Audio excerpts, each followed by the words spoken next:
Bom dia, meus amigos. Vocês já devem ter ouvido essa história, mas eu vou repetir porque ela ilustra perfeitamente aquilo que a gente vai falar em seguida. Eu vi essa história no primeiro dia do meu primeiro curso de autoconhecimento. A mãe ia assar um peixe. A primeira coisa que ela fez foi cortar a cabeça e o rabo. Temperou, colocou numa assadeira e colocou no forno. A filha, que estava ajudando, perguntou: mamãe, por que você corta a cabeça e o rabo do peixe? Eu assim, porque minha mãe sempre fazia assim, sua avó sempre fazia assim, e é assim que se faz. Um dia, a menina resolveu perguntar para a avó por que ela cortava a cabeça e o rabo do peixe. E a avó respondeu: meu forno é pequeno, o peixe inteiro não cabe nele. E é assim, nós copiamos tudo que os nossos pais fizeram com a gente. Por quê? Porque eles são os pais. Para nós, eles sabem tudo. Eu tenho 3 filhos e eu eduquei os 3 da mesma maneira como eu fui educada. Com muita disciplina, eu mando, vocês obedecem, e eu os moldei para se adaptarem a todas as regras da sociedade e dessa forma serem felizes para sempre. Só que um dia eu fui fazer um curso de psicologia com a maravilhosa Kátia Butara, eu recomendo. E eu descobri nesse curso que eu tinha feito tudo errado. Se eu tivesse as informações naquela época, eu com certeza faria tudo muito diferente. E é por isso que eu peço a vocês, jovens pais, que têm a missão importantíssima de criar as novas gerações, e aos avós que talvez tenham a possibilidade de colaborar na formação dos seus netos, que prestem bastante atenção no que vem a seguir. Desde que nós chegamos nesse mundo, nós somos apresentados com uma máscara que a gente tem que vestir. Para os garotos é a máscara do homem forte e comedido, para as meninas é a máscara da boa garota. E essa máscara vem com uma série de expectativas em relação ao seu comportamento, à sua maneira de pensar e até aquilo que você tem permissão de pensar.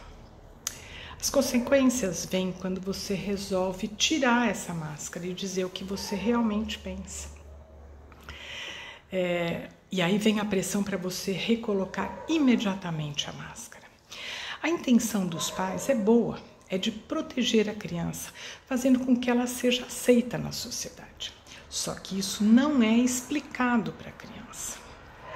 A criança, que não é boba, conclui que, se ela se mostrar curiosa, se ela questionar os pais, se ela tirar a máscara, ela vai perder o amor.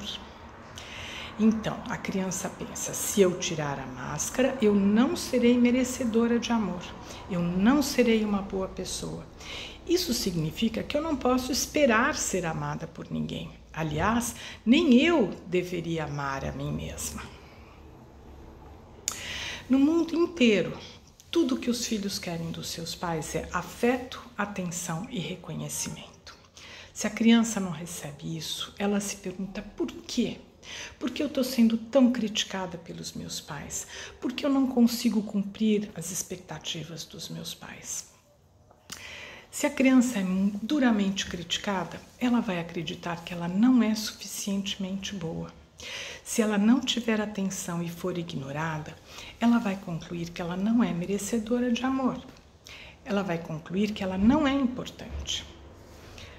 Se isso continua acontecendo, essa conclusão se transforma numa crença. E pronto, aí está implantada a mais comum das crenças: eu não sou suficientemente boa, eu não sou merecedora de amor, eu não sou importante. Vejam bem, eu não estou dizendo que as crianças não devem ser disciplinadas, que não tem que ter limites bem estabelecidos, que não possam ficar de castigo ou levar broncas bem dadas. Isso é necessário, mas também é necessário que elas saibam que elas são amadas, independentemente de fazerem tudo certo. O ideal é quando os pais, quando tiverem que dar uma bronca na criança, chamem a criança de lado e falem bem claramente que elas são muito amadas, que elas fariam qualquer coisa pela felicidade da criança, que elas morreriam por elas. mas que ao mesmo tempo elas têm a obrigação de educá-las para a vida em sociedade. Os pais nunca fazem isso porque nunca fizeram isso com eles também. Na cabeça dos pais é óbvio que eles amam os filhos acima de tudo. Só que a criança não sabe disso. E ela não consegue concluir que elas são tão amadas se elas são criticadas o tempo inteiro. Para os pais, para as crianças, os pais são os representantes de todas as pessoas. Então, a mãe é a representante de todas as mulheres, os pais são os representantes de todos os homens. A criança está observando tudo, o tempo todo. Então, aí vem uma outra crença bastante comum. Por exemplo, se os pais estão sempre se irritando com falta de dinheiro, estão reclamando da falta de dinheiro, estão brigando por causa de dinheiro, a criança que está lá observando conclui o seguinte: dinheiro é muito importante, dinheiro é escasso, dinheiro é difícil de ganhar.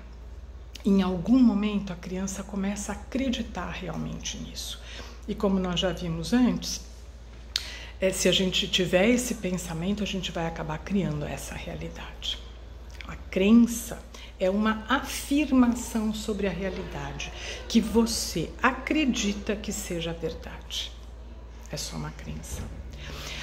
Bom, as crenças mais importantes são formadas nos primeiros estágios das nossas vidas. E nós carregamos essas crenças por muitos e muitos anos, até que tomemos consciência delas e façamos um trabalho árduo para desmontá-las e nos livrarmos, nos libertarmos delas.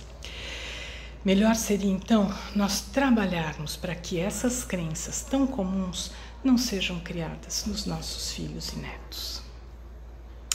Esse conteúdo você encontra no canal Gaia, aquele Netflix de expansão e transformação de consciência. E esse episódio, que é o segundo da temporada 2, se chama Transcendência, recuperando o seu verdadeiro eu. Na semana que vem nós vamos continuar falando sobre isso e vamos falar sobre autoestima. Venham comigo.